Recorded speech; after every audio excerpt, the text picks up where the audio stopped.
Saya ingin sharing sebuah pemikiran dari dua orang penulis. Yang pertama namanya John McKee, yang kedua namanya Raj Sisodia. Mereka menulis buku tahun 2013 namanya Conscious Capitalism. Ini keren, tapi nanti yang di akhir akan lebih keren lagi. Nanti saya jelaskan di bagian akhir dari cerita ini ya. Nah, Conscious Capitalism itu adalah sebuah buku yang sangat syarat dengan pemikiran yang merupakan bukan kebalikan dari kapitalisme, tapi mendalami makna dari kapitalisme. Kalau kita sadari kan kapitalisme itu lebih banyak bagaimana kita memakmurkan kan, bicara soal mengkapitalisasi sebanyak-banyaknya, profit, wealth, keuntungan, dan lain-lain. Tapi kemudian lahirlah buku ini yang memiliki kata tambahan conscious capitalism. Conscious capitalism ini fokus kepada 4 hal. Yang pertama adalah ada sesuatu yang lebih tinggi atau lebih besar dari sekedar hanya mendapatkan profit. Yang kedua adalah fokus kepada stakeholder orientation atau fokus kepada stakeholder, artinya bukan cuma kepada shareholder. Kalau shareholder kan yang memiliki perusahaan ya, pemegang saham. Tapi kalau stakeholder ya mulai dari petani misalnya, kalau itu berhubungan dengan agribisnis, sampai kemudian komunitas, akademisi, dan lain-lain. Jadi lebih luas stakeholder, fokus kepada stakeholder. Yang ketiga adalah conscious leadership atau pemimpin yang sadar gitu. Conscious itu artinya sadar, pemimpin yang sadar. Dan yang keempat adalah conscious culture atau budaya yang sadar. Nah, contoh yang paling gampang tuh katakanlah misalnya begini. Nah, kalau kita punya coffee shop, lalu kita punya petani atau supplier yang biasanya ngirim kopi untuk kita, lalu kopinya itu kemudian kualitasnya tidak baik, maka biasanya di konsep-konsep kapitalisme kan adalah kita kasih semacam peringatan, lalu kalau ternyata masih tidak bagus juga kita akan ganti suppliernya gitu, mencari yang lebih baik. Tapi kalau di conscious capitalism, contohnya tuh adalah si pemilik coffee shop akan tanya, kenapa selama ini bagus kualitas kopinya, biji kopinya kok sekarang jadi jelek. Nah, si supplier ini akan bilang, iya Pak, kebetulan mesin saya lagi rusak, jadi saya tidak bisa mensuplai dengan baik. Lalu ditanya lagi, loh kenapa nggak mesti beli mesin yang baru?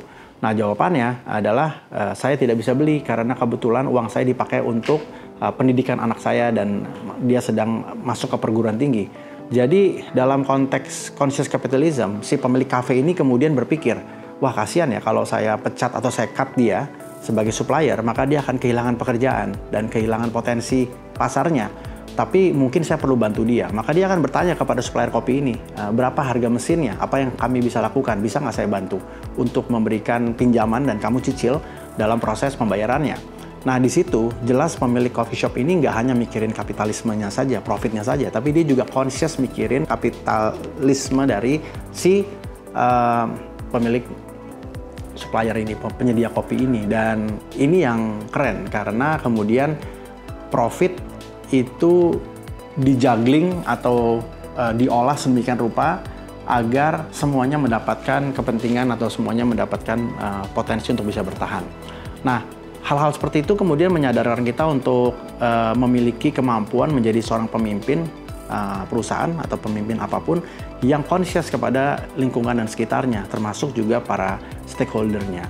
Nah, yang menarik, banyak sekali perusahaan-perusahaan besar yang hari ini melakukan pendekatan conscious capitalism dan ternyata terbukti justru profitnya itu naik 10 kali lipat. Kenapa? Karena si supplier-supplier ini kemudian memiliki hubungan yang baik, membangun kepercayaan, trust, sehingga mereka akan lebih memprioritaskan perusahaan-perusahaan yang memang dari awal melakukan pendekatan-pendekatan conscious capitalism. Nah, yang keren tadi ya, kalau kembali ke poin kedua, yang keren adalah kita dari dulu sudah punya conscious capitalism, namanya gotong royong.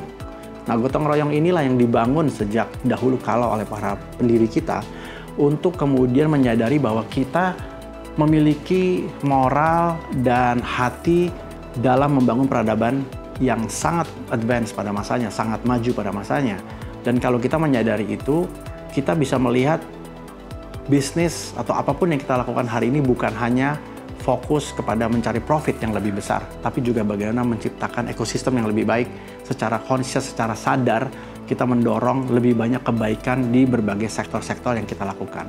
So mudah-mudahan kita bisa belajar ya dari Conscious Capitalism ini, dan sekali lagi kita punya DNA-nya untuk melakukan itu. Terus bergerak, terus bermakna bagi negeri. Saya ingin share sebuah pemikiran dari dua orang penulis. Yang pertama, lupa siapa namanya. Dia tahu juga. Nggak ngomong apa. Consciously saya hipnotis untuk klik dan subscribe channel di bawah ini. Udah belum?